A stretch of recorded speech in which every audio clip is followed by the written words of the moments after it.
എന്താണ് ഈ അധ്യാപനം അല്ലെങ്കിൽ അധ്യാപകർ എന്താണ് ഈ അധ്യാപകരെ കൊണ്ട് നമ്മൾ ഉദ്ദേശിക്കുന്നത്? എന്താണ് നമ്മുടെ കുട്ടികൾക്ക് നല്ല രീതിയിൽ അറിവ് പകർന്നു കൊടുക്കുന്ന വ്യക്തികൾ, നമ്മുടെ കുട്ടികൾക്ക് മാതൃകയാവേണ്ട വ്യക്തികൾ.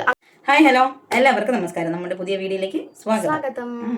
ഓക്കെ, അപ്പൊ വടകരയിൽ നിന്ന് 3 അധ്യാപകരെ ലഹരി കേസുമായി ബന്ധപ്പെട്ട് അറസ്റ്റ് ചെയ്തിരുന്ന വാർത്ത നമ്മൾ എല്ലാവരും കണ്ടതാണ്. ഇതത്ര നിസ്സാരമായി കണ്ട ഒരു കാര്യമല്ല. കാരണം ഇതൊരു വലിയ ശൃംഖലയാവാനായിട്ടുള്ള ചാൻസ് വളരെ കൂടുതലാണ്. അതിൻ്റെ അകത്തുള്ള ചെറിയ 3 കണ്ണുകൾ മാത്രമാണ് ഇവര്. ഇതിൽ ഒരു ടീച്ചർ സ്പെഷ്യലൈസ്ഡ് ആയിട്ടുള്ള കുട്ടികളെ പഠിപ്പിക്കുന്നത്, മറ്റേ ആൾ സൂംബ പഠിപ്പിക്കുന്നത്, ഒരാൾ ടീച്ചർ തന്നെയായിരുന്നു. പക്ഷേ ഇവരിതിൽ നിന്ന് പിരിച്ച് വിട്ടെങ്കിലും അതിന് മുമ്പായിട്ട് കുട്ടികളോട് എങ്ങനെയാണ് പെരുമാറിയിരുന്നതും അവരെ കൊണ്ട് എന്തൊക്കെ ലഹരി കടത്ത് എന്തെങ്കിലും ചെയ്തിട്ടുണ്ടോ, ലഹരി വിൽപ്പന ഈ ചെറിയ ചെറിയ രീതിയിൽ ഇവിടുന്ന് അവിടെ കൊണ്ട് കൊടുക്കുക, അങ്ങനത്തെ കാര്യങ്ങളൊക്കെ ഈ കുട്ടികളെ വെച്ചിട്ട് ഇവർ ലഹരി വിൽപ്പനയോ കാര്യങ്ങളോ ചെയ്തിട്ടുണ്ടോ എന്നുള്ളതിലൊന്നും യാതൊരു വിധത്തിലുള്ള വ്യക്തതയും നമുക്ക് വന്നിട്ടില്ല. ഇവരുടെ കൂടെയുള്ള ജിജി എന്ന ഒരു ഇടനിലക്കാരനും അറസ്റ്റിലായിട്ടുണ്ട്. ഈ സൂംബ ക്ലാസിന്റെ മറവില് ഇവർ പലതരത്തിലുള്ള നിയമവിരുദ്ധമായിട്ടുള്ള കാര്യങ്ങളും ചെയ്തിട്ടുണ്ട്.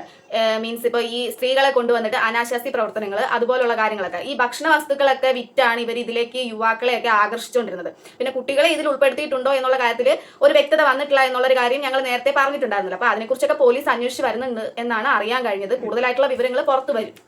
അറസ്റ്റിലായ അധ്യാപകരായ കാവ്യ, ഗ്രീഷ്മ, കീർത്തന, ഇവര് 3 പേര് പല റിസോർട്ടുകളിലും വീടുകളിലും ഒക്കെ ആയിട്ടും ലഹരി പാർട്ടി നടത്തിയതായിട്ടും എന്നുള്ള വാർത്തകൾ വരുന്നുണ്ട്. പിന്നെ 6 മാസത്തിനിടയിൽ 10 ലക്ഷം രൂപയോളം അവര് അക്കൗണ്ട് വഴി 10 ലക്ഷം രൂപ വരെയൊക്കെയുള്ള ഇടപാടുകളും കാര്യങ്ങളും ഒക്കെ നടന്നിട്ടുള്ളതായിട്ടും പോലീസ് അന്വേഷിച്ചപ്പോഴത്തേനും കണ്ടെത്തിയിട്ടുണ്ട്.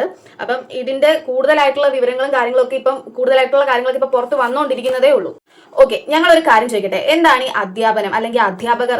എന്താണ് ഈ അധ്യാപകരെ കൊണ്ട് നമ്മൾ ഉദ്ദേശിക്കുന്നത്? എന്താണ് നമ്മുടെ കുട്ടികൾക്ക് നല്ല രീതിയിൽ അറിവ് പകർന്നു കൊടുക്കുന്ന വ്യക്തികൾ, നമ്മുടെ കുട്ടികൾക്ക് മാതൃകയാകേണ്ട വ്യക്തികൾ. അങ്ങനെ കുട്ടികൾക്ക് മാതൃകയാകേണ്ട വ്യക്തികൾ തന്നെ ഇങ്ങനെയുള്ള ലഹരി പോലുള്ള കാര്യങ്ങളൊക്കെ ഉപയോഗിച്ചുകൊണ്ട് ക്ലാസ്സിൽ ചെല്ലുക, അല്ലെങ്കിൽ നമ്മുടെ കുട്ടികളെ, ഇപ്പം എന്റെയൊക്കെ മോള് അല്ലെങ്കിൽ ഞങ്ങളുടെ മക്കൾ പഠിക്കുന്ന സ്കൂളിൽ നിന്നാണ് ഇങ്ങനെ അധ്യാപകരെയോ അല്ലെങ്കിൽ സാറിനെയോ അവർ പഠിപ്പിക്കുന്ന അധ്യാപകരെ അറസ്റ്റ് ചെയ്തുകൊണ്ട് പോവുക എന്നുണ്ടെന്നുണ്ടെങ്കിൽ ഉറപ്പായിട്ടും ഞങ്ങൾക്ക് അതിൻ്റെതായിട്ടുള്ള ഒരു മാനസിക വിഷമം ഉണ്ടാവും, ഒരു മാനസിക ബുദ്ധിമുട്ടുണ്ടാവും. കാരണം നമ്മുടെ മക്കൾ അവിടെ പഠിക്കുന്നതാണ്. ഏതെങ്കിലും ഒരു വിധത്തിൽ നമ്മളുടെ മക്കളെ ഇവർ ഇതിൽ ഉൾപ്പെടുത്തിയിട്ടുണ്ടോ, അല്ലെങ്കിൽ നമ്മുടെ മക്കളെ ഇതിന്റെ പേരിൽ എന്തെങ്കിലും ഒരു ചൂഷണം ചെയ്തിട്ടുണ്ടോ, പെട്ടുപോയിട്ടുണ്ടോ എന്നൊക്കെ ചിന്തിച്ചു പോകുന്ന മാതാപിതാക്കളുണ്ട്. ഓവറായിട്ട് തിങ്ക് ചെയ്ത് വിഷമിച്ചു പോകുന്ന മാതാപിതാക്കളുണ്ട്.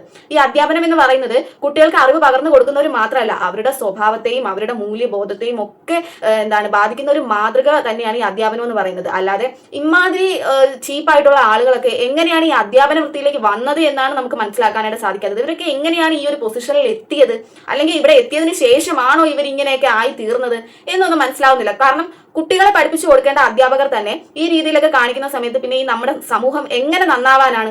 ഈ ടീച്ചേഴ്സ് ആയിട്ടുള്ള ഇവർ ഇതിലോട്ട് കടന്നതിന് കാരണം എന്താണെന്ന് വെച്ചാൽ ഇവർ സാമ്പത്തിക ബുദ്ധിമുട്ടല്ല, ലേവിഷ് ആയിട്ടുള്ള ഒരു ജീവിതത്തിന് വേണ്ടിയിട്ടാണ്.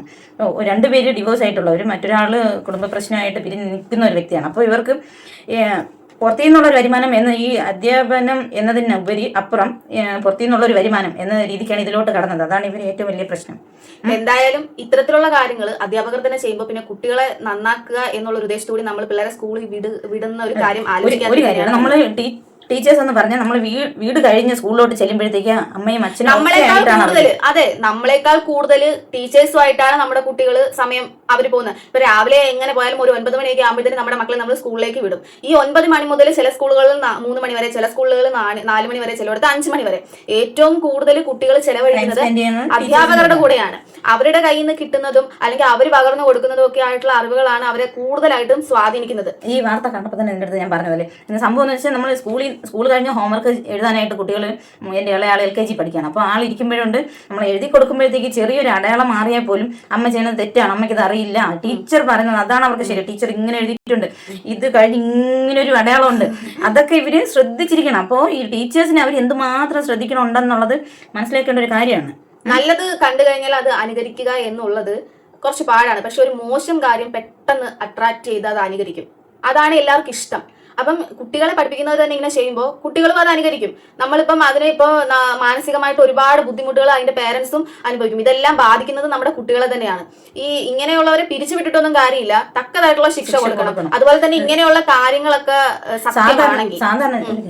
സാധാരണ ഇതുപോലുള്ള കാര്യങ്ങൾ ബോയ്സ് ആണ് കൂടുതലും ചെയ്ത് കണ്ടിട്ടുള്ളത്. പക്ഷെ ഇന്നത്തെ കാലത്ത് സ്ത്രീകൾ, പ്രത്യേകിച്ച് അധ്യാപകരായിട്ടുള്ള സ്ത്രീകൾ ഇത് ചെയ്യുന്നു എന്ന് അറിയുമ്പോഴത്തേക്ക് ഭയങ്കര വിഷമമാണ്. കാരണം ബോയ്സ് ചെയ്തെന്ന് പറഞ്ഞാലും സ്ത്രീകൾ ചെയ്തെന്ന് പറഞ്ഞാലും വിഷമമുണ്ട്. തെറ്റ് തന്നെയാണ്.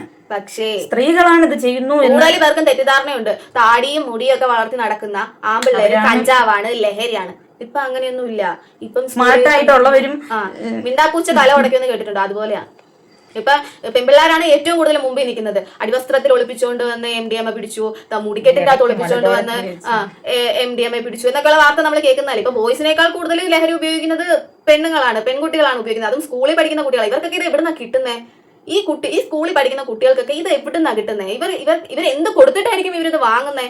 ഇവർ തക്കതായിട്ടുള്ള എന്തെങ്കിലും ഒന്ന് കൊടുത്താലല്ലേ ഇവർക്ക് ഇത് കിട്ടുള്ളൂ. അപ്പൊ അതൊക്കെ നമ്മൾ വീട്ടിലിരിക്കുന്ന പേരൻസ് ടീച്ചേഴ്സിനെ മാത്രം വിശ്വസിച്ചുകൊണ്ടിരിക്കാതെ നമ്മുടെ കുട്ടികളെ നമ്മൾ കുറച്ചും കൂടി ശ്രദ്ധിക്കുകയും ഇവരെവിടെയെങ്കിലും പോയി എന്തെങ്കിലും പെട്ടുപോയിട്ടുണ്ടോ, അല്ലെങ്കിൽ ഇവരുടെ മൊബൈൽ യൂസ് ചെയ്യുന്ന കുട്ടികളാണെങ്കിൽ അവരുടെ കോൺടാക്ട് ലിസ്റ്റ്, അവരെ ആർക്കൊക്കെ മെസ്സേജ് അയക്കുന്നുണ്ട്, അവര് വീട്ടിൽ നിന്ന് എന്തെങ്കിലും പൈസയൊക്കെ എന്തെങ്കിലും മോഷണമൊക്കെ ഇപ്പൊ നമ്മുടെ കുട്ടികളെ എടുത്തുകൊണ്ട് വരെ പോകുന്നുണ്ട്. ഈ കാര്യങ്ങളെല്ലാം നമ്മൾ അന്വേഷിക്കണം. കാരണം എന്തെങ്കിലും ഒരു ഫേവർ ചെയ്ത് കൊടുക്കാതെ ഇവർക്ക് ഇത് കിട്ടില്ല.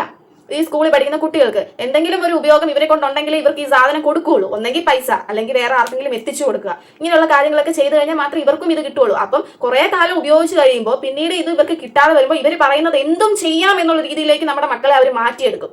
അതാണ് ഏറ്റവും ഭീകരമായിട്ടുള്ള ഒരു കാര്യം. പിന്നീട് അറിയാലോ, കിട്ടാതെ വരുമ്പം വീട്ടിൽ വഴക്കിടുക, പാരന്റ്സിന് ചീത്ത പറയുക, അടി കൊടുക്കുക, കൊല്ലുക, എന്തൊക്കെ വാർത്തകളാണ് നമ്മൾ കേൾക്കുന്നത്. കാണുന്നത് ദിവസം ഈ കുട്ടികളുടെ സ്വഭാവം. മറ്റേ നമ്മൾ ശരിക്കും വിശ്വസിച്ച് സ്കൂളുകളിലാണ് നമ്മൾ സേഫ് ആണെന്ന് കരുതിയിരുന്നത്. സ്കൂളിൽ നമ്മൾ പിള്ളേര് പോകുമ്പോൾ സ്കൂളിൽ വിടുമ്പോൾ പോലും നമുക്ക് വിശ്വസിക്കാൻ പറ്റാത്ത ഒരു അവസ്ഥയാണ്. ട്യൂഷന് സ്കൂളിൽ കുട്ടികളെ അയക്കാൻ പറ്റുന്നില്ല, മറ്റു ഒരു സ്ഥലങ്ങളിൽ അയക്കാൻ പറ്റുന്നില്ല. സ്കൂളിൽ തന്നെ ഇങ്ങനെ ഒരു സംഭവം നടക്കണമെന്ന് പറഞ്ഞ് കേൾക്കുമ്പോഴത്തേക്ക് അത് ഭയങ്കര പ്രശ്നമായിട്ടുള്ള കാര്യമാണ്. നമ്മൾ ഓരോരുത്തരും മനസ്സിലാക്കേണ്ടത് കാര്യമാണത്. എന്തായാലും കുട്ടികളെ, ടീച്ചേഴ്സിനെ മാത്രമല്ല കുട്ടികളെ നമ്മളും കൂടെ കുറച്ചൊക്കെ ശ്രദ്ധിക്കണം. എന്നാലേ ഇവരിൽ നിന്നൊക്കെ രക്ഷപ്പെടുത്താൻ കുറച്ചൊക്കെ കഴിയുള്ളൂ. അതുകൊണ്ട് ഇങ്ങനെയുള്ള കാര്യങ്ങളൊക്കെ സത്യമാണെന്നുണ്ടെങ്കിൽ ഇതിനെതിരെ ശക്തമായിട്ടുള്ള നടപടി സ്വീകരിക്കുകയും നമ്മുടെ മക്കൾ പഠിക്കുന്ന സ്കൂളുകളിൽ മാസത്തിൽ ഒരിക്കലെങ്കിലും അല്ലെങ്കിൽ 2 മാസം കൂടുമ്പോഴെങ്കിലും ലഹരി വിരുദ്ധതയ്ക്കുള്ള ഒരു മോട്ടിവേഷൻ ക്ലാസ് അവർക്ക് കൊടുക്കുകയും കാര്യങ്ങളൊക്കെ ചെയ്തു കഴിഞ്ഞാൽ കുട്ടികളെ, നമ്മുടെ മക്കളെ നമുക്ക് കുറേയൊക്കെ സുരക്ഷിതമായിട്ട് മാറ്റിയെടുക്കാനായിട്ട് സാധിക്കും. അപ്പം ഈ വീഡിയോയുടെ അഭിപ്രായം നിങ്ങൾ താഴെ കമന്റായിട്ട് രേഖപ്പെടുത്തുക. പുതിയൊരു വീഡിയോ ആയിട്ട് ഉടനെ കാണാം. അതുവരേക്കും ബൈ.